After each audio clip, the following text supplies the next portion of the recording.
డబ్బులు పంపించేసాను. ఎవరికి ఇవ్వాలో వాళ్ళకి. రే, కాలేజీలో కట్టాలన్నావు, మళ్ళీ ఫోన్పే ఎందుకు చేసావురా? అంటే డాడీ, మీకు ఒక అబద్ధం ఏంటి? అబద్ధం ఆడావా? ఏంటిది? డబ్బులు అడిగింది కాలేజ్ వాళ్ళు కాదు డాడీ, నా ఫ్రెండ్స్. ఎక్కడికో ట్రిప్ వెళ్ళాలంటే కొంచెం మిమ్మల్ని అడగాలంటే ఏదోలా ఉంది. అందుకే కాలేజ్ నుండి ఫీజు కట్టాలని చెప్పేసి అడిగాను అనమాట. Sorry daddy. ఓరి నా పిచ్చ నా కొడగా, నేను ఉండేదే డబ్బులు సంపాదించేదాల్లో నీకోసమేరా. నీ కాకుండా ఎవరికన్నా సంపాదించి పెడుతున్నానా? వెళ్ళు, అవన్నీ ఆలోచించుకో, ముందు కాలేజ్కి వెళ్ళు.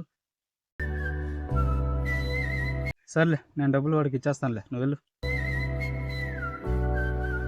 రే, ఇట్రా.